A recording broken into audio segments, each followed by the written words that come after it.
শেষ খেলা। গোপাল বনাম মন্ত্রী মল্লযুদ্ধ। মন্ত্রী মশাইয়ের জন্য ঘটা বটা শক্তিবর্ধক কোনো পাচন নিয়ে আসছে। নিন মন্ত্রী মশাই, এবার ঢকঢক করে এটা খেয়ে নিন তো।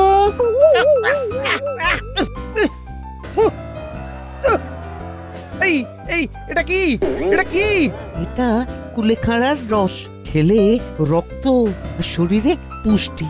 এক ঘুষিতে কুপকাত হবে গোপালের গোষ্ঠী। এসব আমার কিচ্ছু লাগবে না। আমি আজ মনের জোরে গোপালকে হারাবো। আরে ও মন্ত্রী মশাই, আর কতক্ষণ অপেক্ষা করব? লড়াই শুরু হোক। ওগো, আমার খুব ভয় হচ্ছে। আরে ভয় পাওয়ার কি আছে গিন্নি? তোমার হাতে এতদিন ভালো মন্দ খেয়ে চেহারাটা কি এমনি এমনি বানিয়েছি নাকি? আমি প্রস্তুত গোপাল, চলে আয়, চলে আয়, শুরু হোক যুদ্ধ, চলে আয়। এ কি আপনি আপনি তুই তো গালি করছেন কেন? আয় আয় আয়। গোপাল আর মন্ত্রী দুজনেই দুজনের দিকে এগিয়ে চলেছে। গোপালও এগিয়ে আসছে। এই মল্লযুদ্ধ যে জিতবে তাকে মহারাজ একদিনের জন্য কৃষ্ণনগরের রাজা করবেন। মন্ত্রী কেমন হাব ভাব দেখাচ্ছে, বাবারে বাবা। ওই বাবারে! গোপাল এগিয়ে এসে সদরে মন্ত্রীর পেটে ঘুষি চালায়। মন্ত্রী কুপকাত মাটিতে লুটিয়ে পড়েছে। বিজেতা গোপাল, হাততালি। খুব জোরে লেগেছে, খুব জোরে লেগেছে। একটু জল, একটু জল। ও এই তো মন্ত্রী মশাই, এই নিন। হাতি ঘোড়া গেল তল, মশা বলে কত জল। সাব্বাস গোপাল, সাব্বাস। আগামীকাল রাজসভায় তোমাকে পুরস্কার দেওয়া হবে, আর সেই সাথে বিশেষ সম্মান। ধন্যবাদ মহারাজ, ধন্যবাদ। তাহলে কাল দেখা হচ্ছে।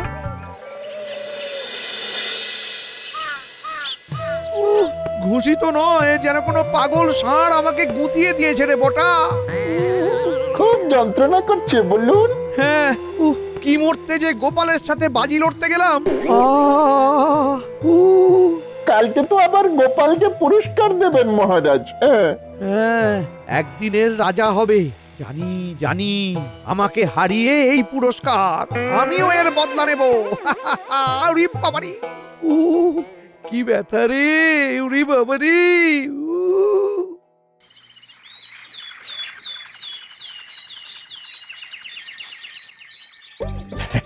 গতকাল গোপাল মন্ত্রীকে অসাধারণভাবে মল্লযুদ্ধে হারানোর জন্য আমি গোপালের হাতে তুলে দিচ্ছি 50 মোহর উপহার।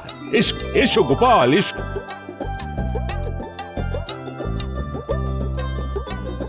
ধন্যবাদ মহারাজ। এবার আমি তোমাকে পরিয়ে দিচ্ছি আমার এই রাজ মুকুট। আজ সারা দিন কৃষ্ণনগরের রাজা হলে তুমি। আজ বড় আনন্দের দিন, পাচ্ছি আমি মজা। একদিনের জন্য গোপাল কৃষ্ণনগরের রাজা। আমি আপনাকে সম্মান করি মহারাজ। এই মুকুট আপনার মাথাতেই শোভা পায়। আমি এটা গ্রহণ করতে পারবো না মহারাজ। আপনি আমাকে এই সম্মান দিয়েছেন, এটাই যথেষ্ট। সত্যি গোপাল, তোমার হৃদয় কত উদার। গোপাল, আমি তো আজকে রাতেই বেশ কিছুদিনের জন্য আমার বাপের বাড়িতে যাচ্ছি। ভেবেছিলাম তোমাকে একদিনের জন্য রাজা হিসেবে দেখতে পারো। কজন প্রজাই বা এই সমান পায় বলো? তাতে কি হয়েছে রানীমা? মহারাজ তো আমাদের সকলের রাজা। তা তুমি রাজা হলে কি করতে গোপাল? মহারাজ, আমি শুধু রাজা হলে একটাই কাজ করতাম। প্রত্যেক রাত সভাসদকে একটা করে ফাঁকা খাতা দিতাম। সেই খাতায় কে কি কাজ করছে লিখে রাখতো, আর মাসের শেষে যে সবচেয়ে ভালো কাজ করছে তাকে পুরস্কৃত করা হতো। বাহ, কি উচ্চ চিন্তা! তবু তুমি এই পদ ছেড়ে দিলে? সত্যি গোপাল, তুমি এত উদার তা তো আমি জানতাম না। মহারাজ, আমার বুকের নিচে এত বড় উদর আছে, আর বুকের মাঝে উদারতা থাকবে না, তাই কখনো হয় মহারাজ? দেখো মন্ত্রী, দেখো।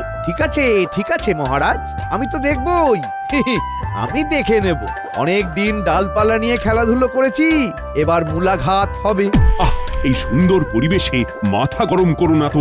মিষ্টি খাও, মিষ্টি। আয়, মিষ্টি নিয়ে এসো।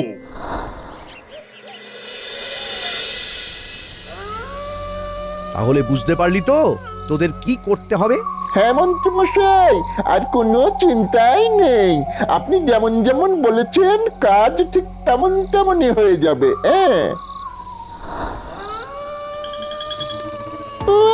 জানতাম বেটাদের তো কাজে কোনো রকম মন নেই। রাত হলেই ঘুমে কাদা। এবার শুধু বল্লমটা হাত সাফাই করতে হবে।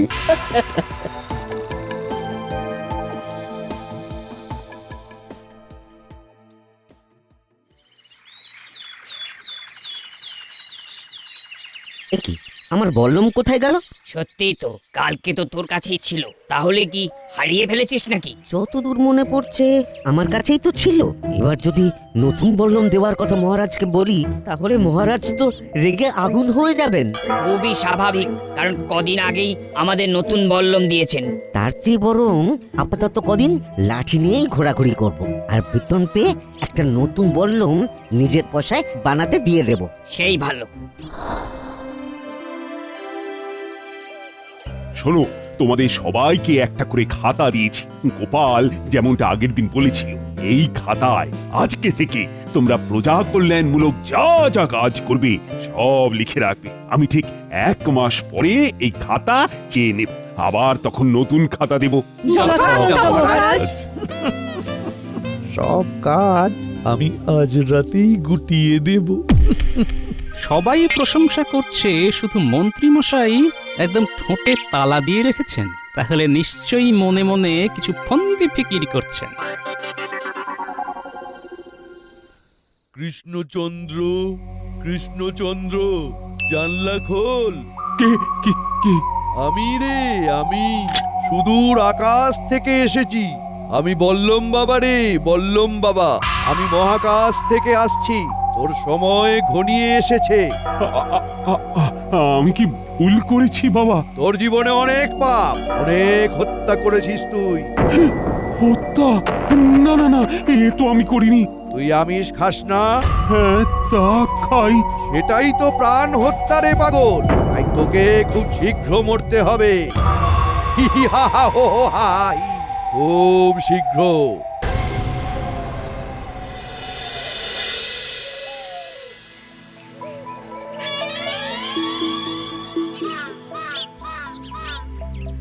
এ কি মহারাজ, আপনি মন মরা হয়ে বসে আছেন কেন? আপনার কি শরীর খারাপ নাকি মহারাজ? আমার মনে হয় রানীমা চলে যাওয়ার দুঃখে। না না, আমার কাছে কালকে বল্লম বাবা এসেছিলেন। হাতে বল্লম, মুখে দাড়ি, মাথায় জটা। তিনি এসে বললেন, আমি আর বাঁচবো না, আমার মৃত্যু ঘনিয়ে এসেছে। মহারাজ, এসব আপনার মনের ভুল, অথবা আপনি স্বপ্ন দেখেছেন। না না, স্বপ্ন নয়, আমি নিজে জানালা খুলেছি। তোমার মাঝে সাক্ষাৎ মহাকাশ থেকে আগত হলেন বল্লম বাবা। ও, এবার আমার কি হবে? আমি তো মরে যাব। একদম দুশ্চিন্তা করবেন না মহারাজ। মহারাজ, ব্যাপারটা খুবই চিন্তার। আমার এক পিস্তুত ভাই কদিন আগেই বল্লম বাবাকে দেখেছিলেন। বাবা তাকে বিপদের কথা জানালেও সে পাত্তা দেয়নি। তারপর কি হয়েছিল? এই ঘটনার কিছুদিন পর আমার পিস্তুত ভাইটি মারা যায়। সে কি? হায় হায় হায়, তাহলে কি আমিও? মন্ত্রী মশাই যে সত্যি কথা বলছেন তার কোনো প্রমাণ আছে? আজকের আগে তো কখনো মন্ত্রী মশাই ওনার পিস্তুত ভাইয়ের কথা বলেননি। আজ তাহলে সে উদয় হলো কি করে? হ্যাঁ, আমার আরো অনেক ভাই আছে। সবকিছু তোমাকে জানিয়ে রাখতে হবে নাকি গোপাল? তাছাড়া মৃত মানুষকে নিয়ে কেউ মিথ্যে কথা বলে? না না, আমি আর অশান্তি চাই না, একটু একা থাকবো। আজকে রাজসভা এখানেই শেষ হলো।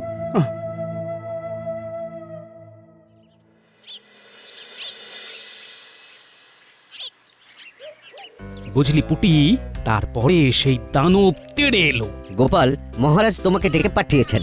এ কি, এই অসময়ে মহারাজ কেন ডাকছেন? তাহলে কি ওনার চিন্তাটা আরো গ্রাস করলো? ঠিক আছে, চলো। এই আমি এলাম রে, তোদের আবার পরে গল্প শোনাবো। আচ্ছা দাদু। আচ্ছা, তোমার হাতে লাঠি কেন? তোমার বল্লমটা কোথায় গেল? এই সেরেছে। ওটা আজকে ওই দুপুরে খেতে গিয়ে বাড়িতে রেখে চলে এসেছি। আচ্ছা আচ্ছা।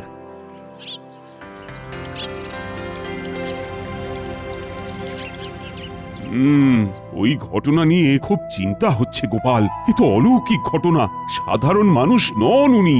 মহারাজ আপনি একদম চিন্তা করবেন না, আমি ব্যাপারটা দেখছি। আহ, চিন্তা না করে কোথায় যাই বলো তো? রাত বিরেতে মহাকাশ থেকে এলেন তিনি। আমি অনেক পাপী গোপাল। না না না না, আমার মৃত্যু অনিবার্য। এসব উল্টোপাল্টা চিন্তা একদম করবেন না। রানীমা বাড়িতে নেই, আপনার হঠাৎ করে কিছু একটা বাড়াবাড়ি হয়ে গেলে কি হবে বলুন তো? হ্যাঁ হ্যাঁ, সবই বুঝতে পারছি, কিন্তু ঠিক আছে, তুমি যাও।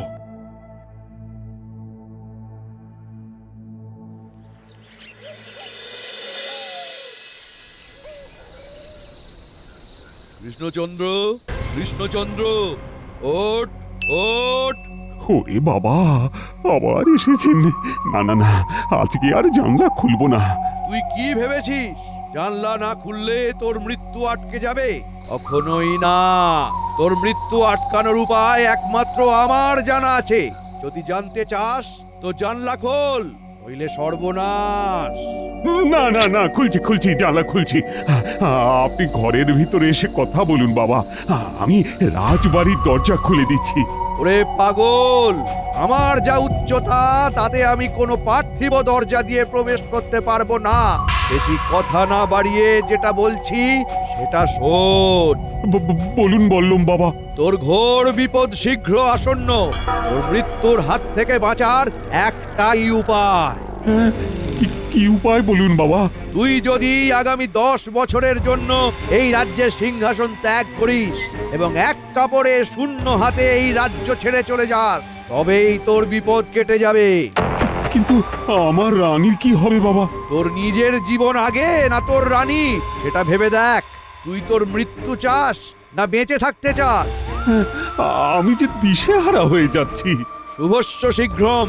যত তাড়াতাড়ি তুই এই রাজ্য ছাড়বি তত এই রাজ্যের মঙ্গল, নইলে সব তছনছ, সর্বনাশ নেমে আসবে, সর্বনাশ।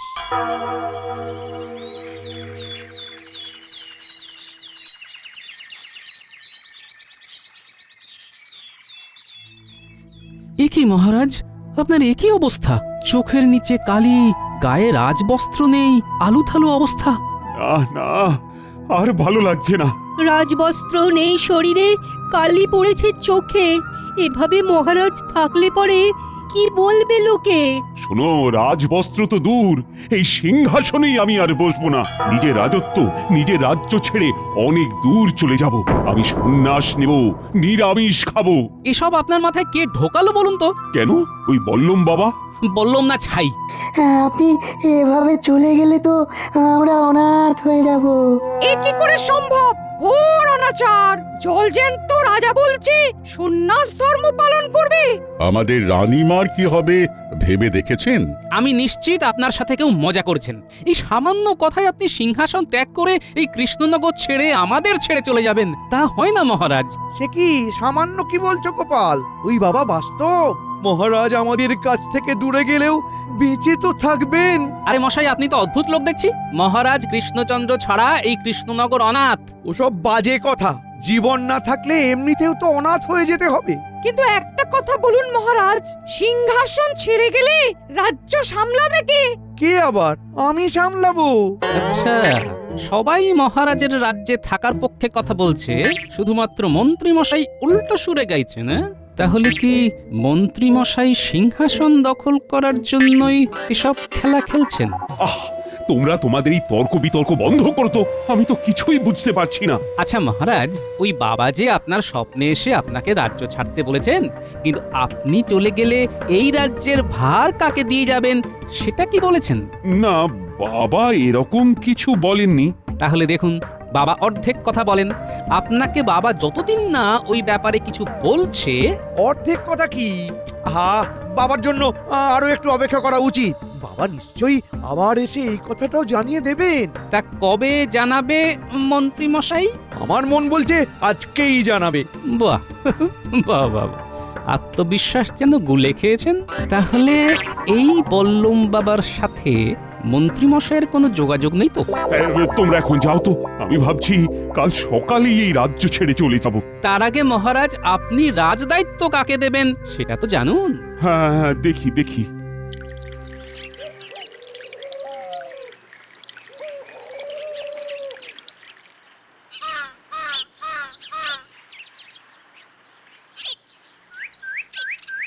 আরে আরে আমাকে দেখেই কি লোকাচ্ছ? কি আছে পেছনে? কিছু না গোপাল দাদা, ওই লাঠিটা। আচ্ছা একটা কথা বলো তো, তোমাকে তো সেদিন দেখলাম হাতে লাঠি, আজকেও হাতে লাঠি, ব্যাপারটা কি? বললাম কোথায়? বললাম চুরি হয়ে গেছে গোপাল দাদা, মহারাজ শুনলে খুব রেগে যাবেন। সে কি, এই সামান্য ব্যাপার বলনি মহারাজকে? আর এদিকে মহারাজ বল্লম বাবার কি বললাম বাবা? না না কিছু না, মহারাজ না থাকলে এমনিতেও তোমার চাকরি যাবে। এ কি, আমাদের চাকরি যাবে কেন? যদি চাকরি বাঁচাতে চাও তাহলে আজকে সন্ধেবেলা আমার সাথে মন্ত্রী মশাইয়ের বাড়িতে যাবে, আর এই কথাটি কাউকে বলবে না, কেমন? আচ্ছা গোপাল দাদা।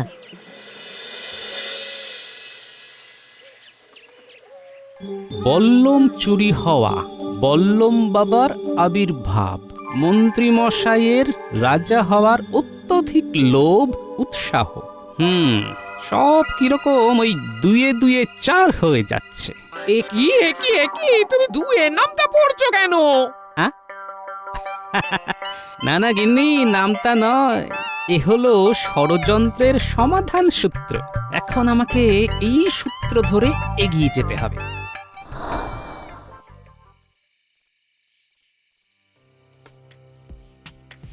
মন্ত্রীমশাই বাড়ি আছেন তো? এ কি গোপাল, তুমি তুমি আমার বাড়িতে কি করতে এসেছো?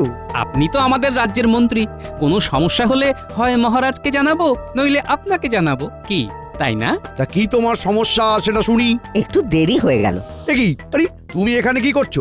ওর তো সমস্যা একটাই, ওর বল্লম চুরি হয়ে গেছে। বল্লমের ব্যাপারে আমি কি জানি? না, মহারাজ এখন মানসিকভাবে বিপর্যস্ত, তাই আপনি একটু বল্লম খোঁজার যদি ব্যবস্থা করেন। না না না না না, আমার হাতে অত সময় নেই, আমার অনেক কাজ আছে। মন্ত্রীমশাই, আজ রাতেই শেষ, এবার আমাদের বকশিস। কি ব্যাপার, কিসের বকশিস? তোমার এত জেনে লাভ নেই গোপাল। না না না না না না না, জানতে তো হবেই। তুমি বেরোবে না গায়ে জল ঢেলে বের করে দেবো? এই চলো চলো চলো।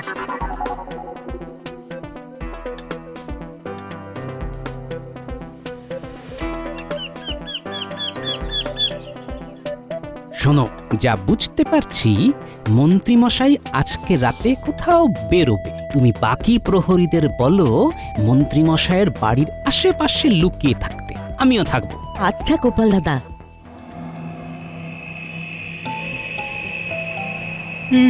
অনেক রাত হলো, এখনো তো কোনো সাড়া শব্দ নেই। আমার অনুমান অনুযায়ী কাজ তো আজকে রাতেই হতে হবে। এ কি গোপাল, বাঁশ হাঁটছে? তাই তো দেখছি। মন্ত্রীমশাই, আপনি তাহলে আপনার কাজে এগিয়ে যান, আমরা এখানেই আছি। আরে মন্ত্রীমশাই, এই তোমরা তোমরা বাঁশ পায়ের মন্ত্রীকে ফলো করো, আমি বটা ঘটাকে বুঝে নিচ্ছি।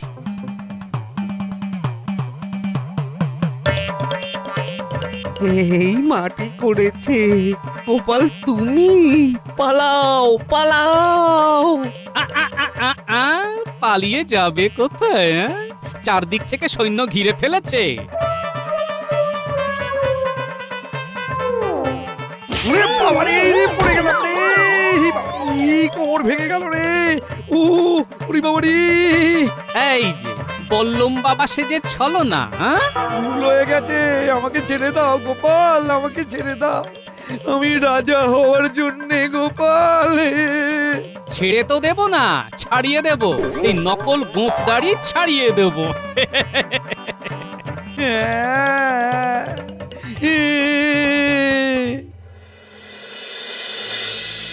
আজই কি আমার শেষ রাত? হে বললুম বাবা, তুমি কি আসবে না?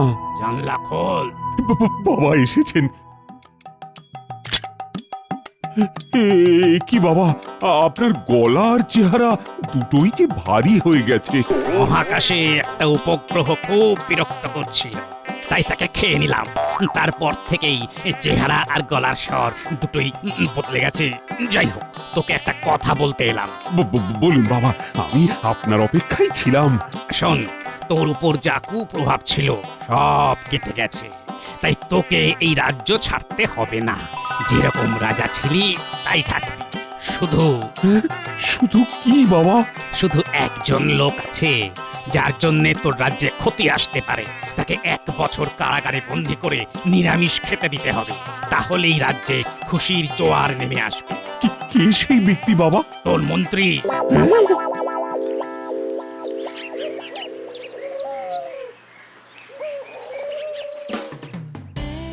বল্লম বাবা বলেছে তোমাকে 1 বছর বন্দি রাখতে আর নিরামিষ খেতে দিতে, তাহলেই রাজ্যের মঙ্গল। এসব এসব ষড়যন্ত্র মহারাজ, আরে আরে এসব গোপালের ষড়যন্ত্র। ওসব আমি জানি না, আমি বল্লম বাবার আদেশ অমান্য করতে পারবো না। এই কষ্টে আমি কি করে থাকবো? আমার বউটা যে কষ্ট পাবে মহারাজ। তাহলে ওনাকেও কি বন্দি করবে বলুন?